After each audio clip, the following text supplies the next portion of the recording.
My name's Tom. Recently, I got married to someone very special to me, but it wasn't a smooth journey to get to this point. I'm planning to share the story of my wife and me in chronological order. My wife and I were both hired at the same company, both the same age, having both joined the company as college graduates. My wife's name is Margaret. Back then, we were just colleagues, and I used to casually call her Margaret. After our orientation, we ended up in the same department. We were both in sales, encouraging each other to do our best, grinding day in and day out. At the time, I had a girlfriend. We were getting along pretty well, I'd say. Then, in late April, I got a call from my buddy Joe. Joe is an old high school buddy of mine.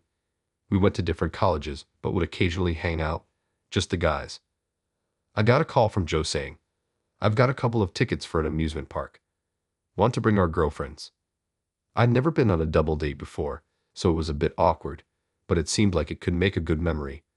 My girlfriend was also up for it, so we decided to go. On the day of our double date during the long weekend, we met up at the location. I got out of my car and shouted, "Hey Joe."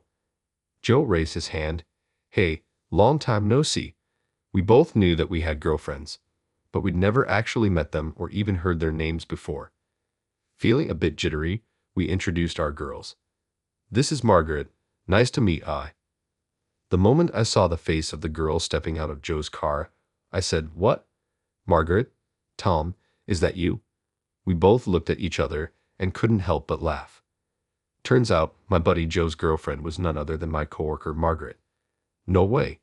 I knew you were in sales, but Tom and Margaret, you're at the same company." Joe was equally shocked and raised his voice. It was such a coincidence. All we could do was laugh, riding that wave of laughter. We all acted like kids running around an amusement park. Then, at lunchtime, they said they had something to tell me. Joe and Margaret were planning to get married in June. The wedding date was still up in the air, but they said once they'd saved up some cash, they'd like to have a wedding. So, come a lucky day in June, Joe and Margaret tied the knot. Margaret kept her last name. I heard that ever since they got married, Margaret's been making Joe's lunch every day. I was privy to all these lovey-dovey stories, but as for me, I got dumped by my girlfriend that fall. All ever since she heard Joe and Margaret were getting married, she'd been mulling over our future. I'd been thinking about it too, but what she said hit me hard. "I can't see a future with you."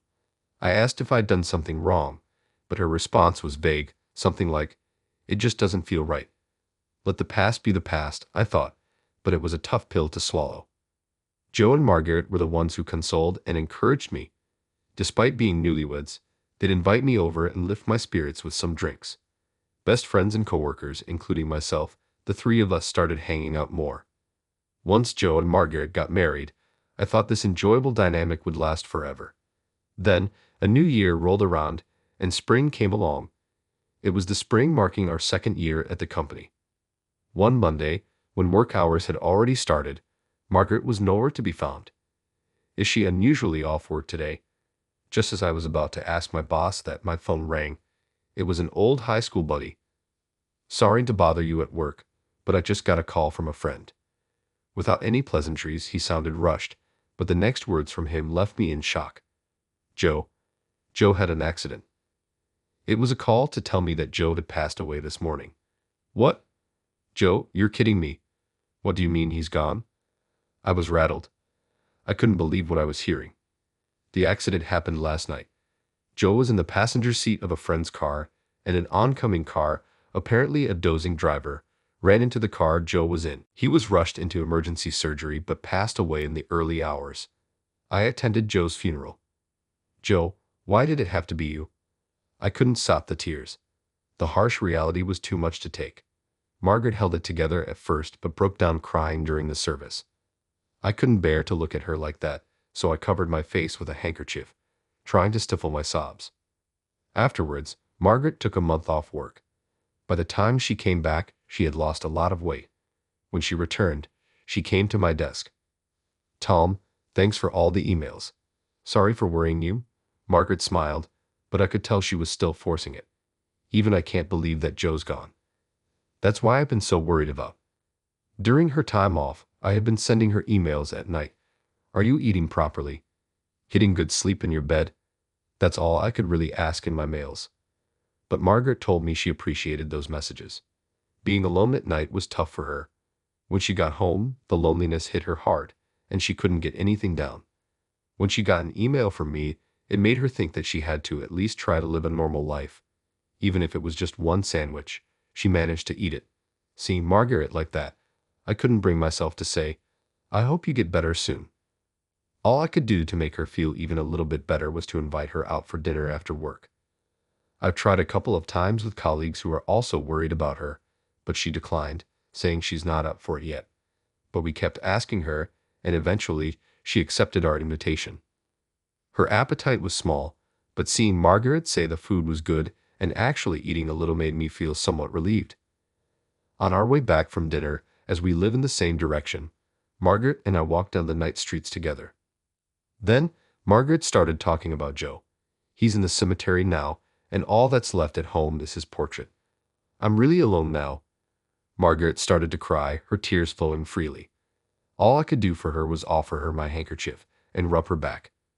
Her sorrow from losing Joe is beyond my own. With that thought, I found myself at a loss for words. I'm sorry. Thank you. Margaret had been crying for a while, but she said that and started walking again. I had initially planned to only walk her part of the way home, but I couldn't bear to let her walk alone in her current state, so I ended up walking her all the way to her house. There, I lit a candle in memory of Joe. Pictures from the funeral, along with cheerful photos of Margaret and Joe, adorned the room. Seeing that, I couldn't hold back my tears either. I'm sorry for crying when I should be the one encouraging you.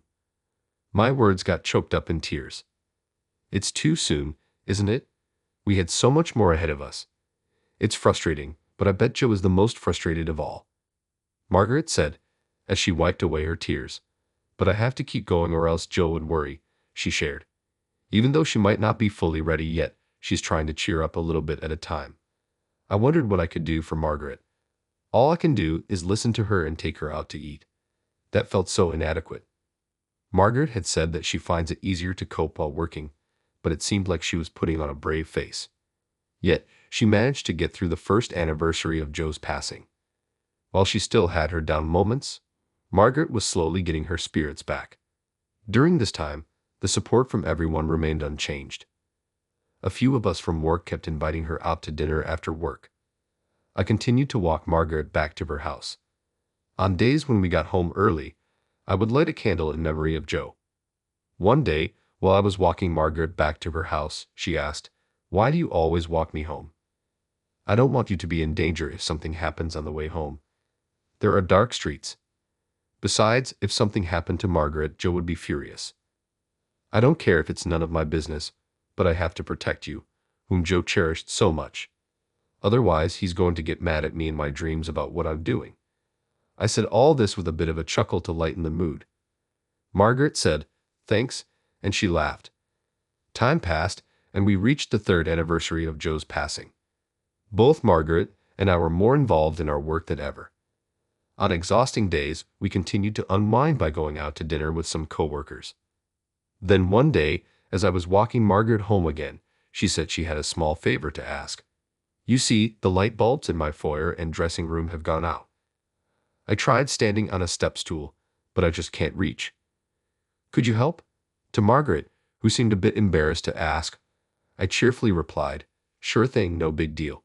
Don't sweat the small stuff," I added, and Margaret smiled as if she were really pleased. Once inside her house, I replaced the light bulbs for her. "Thanks so much. It's surprising how much you're needed, Paul," Margaret said. I joked, "Well, good thing I could reach the ceiling. Otherwise, that would have been embarrassing, huh?" Margaret laughed and said, "Funny thing is, when Joe changed a light bulb in another room, he was barely reaching it, trembling all the while." I laughed back, "Ha! Well, I'm way taller than him. Yeah, this ceiling would be a stretch for Joe." Margaret suddenly burst out laughing. I stepped down from the step stool, folded it up, and handed it over to her. But just then, our fingers lightly touched, and our eyes met unexpectedly. The laughter that filled the air between us abruptly ceased. However, I looked away and acted as if I felt nothing. That's when Margaret softly said, "Hey, why are you so kind? Hearing that, our eyes met again. For a split second, I felt my heart skip a beat, but I said nothing and just looked at Margaret. You're always encouraging me, and you're always concerned. You're too kind. I might get the wrong idea. Margaret spoke slowly. Once again, I felt my heart flutter. But then she said, just kidding. Sorry, forget it. Geez, maybe I'm a little tipsy today, and went on to put away the step stool as if nothing had happened. However, I found myself chasing after her, and before I knew it, I was hugging her from behind. A moment of silence passed. I could feel the warmth radiating from Margaret in my arms. Then it hit me, the feeling that I wanted to protect Margaret was there, and it wasn't just as a coworker or as a friend's wife. I was falling for Margaret. But the moment I realized this, my buddy Joe's face flashed through my mind. So I loosened my arms that were wrapped around her. Sorry, I'm going to be a little tipsy too. I apologized to Margaret. Margaret shook her head, saying no, and turned towards me. A tear was visible in her eye. I lifted my gaze slightly, and it landed on Joe's framed photo. Without a word, I walked up to the photo and lit a candle in my heart. I whispered, sorry, Joe, unable to say anything else. Then I told Margaret, see you at work tomorrow, and left her house. The next day at the office, Margaret and I acted as if nothing had happened. But from that day on, every time our eyes met, it felt as if we were swallowing something. I suspected Margaret felt the same way. These days continued for a while, and then one day, while I was walking Margaret home after having dinner with coworkers, an unusual silence filled the air. The words we'd been holding back since that moment had been gradually growing stronger. I stopped walking. Margaret noticed and stopped too. Then I finally told Margaret how I felt. Is it so bad if it's me? I want to be by your side in any way possible. That was my true, sincere feeling. Margaret looked at me, and after a moment of silence, nodded yes. She had accepted my feelings. But it wasn't the end. On my day off that week, I went to a certain place. I stood in front of Joe's grave. This was important news. I wanted to say it here, where Joe was. Joe, I've come to make a resolution. I'll make Margaret happy, and I'll take good care of her on your behalf too. So please accept that I'll be the one with her. I promise I'll protect her smile, no matter what. I said that, then bowed my head in front of Joe's grave. How long I closed my eyes and bowed, I can't say. Suddenly, I felt a gentle warm breeze blow by. I lifted my head and looked at Joe's grave, asking, do you forgive me? I posed a question like that. Then another warm breeze blew. It felt like Joe was answering me. That warm wind had a kindness to it that reminded me of how Joe used to speak. I said, thank you, and bowed my head deeply once more. I promise I'll absolutely keep this vow. I swore that to Joe. As I left, I turned towards Joe's grave one last time and said, Joe, I'll be back. With that, I walked away. A decade has passed since then. We had just recently observed the 13th anniversary of Joe's passing. Margaret and I have been together ever since, living in a committed relationship, much like a common-law marriage. On a day that came after that, Margaret suddenly said she had something important to discuss. It was on our way back from visiting Joe's grave to honor his memory. It had become our custom to pause and rest at a park before heading back home after these visits. That's when Margaret suddenly turned serious and started speaking. Tom, it's been a while, and we just had Joe's 13th memorial service. So I've been thinking, it's about time. I know we shouldn't rush to conclusions, but we need to think about our own lives too. I'm sorry for everything up to this point. Thanks for being there for me, Margaret said, her hand trembling as she held out a marriage license. I hugged Margaret tightly. Don't apologize. I'm the one who said any form of us is fine, right? Margaret broke into tears, nodded yes, and forced a smile. Hey, don't cry. If you do, I'll feel like I've broken a man-to-man promise. I cheerfully said that to prevent Margaret from crying any further. Margaret laughed and said, what's this man-to-man promise you were talking about? Well, never mind that. I hugged Margaret again and looked up at the sky.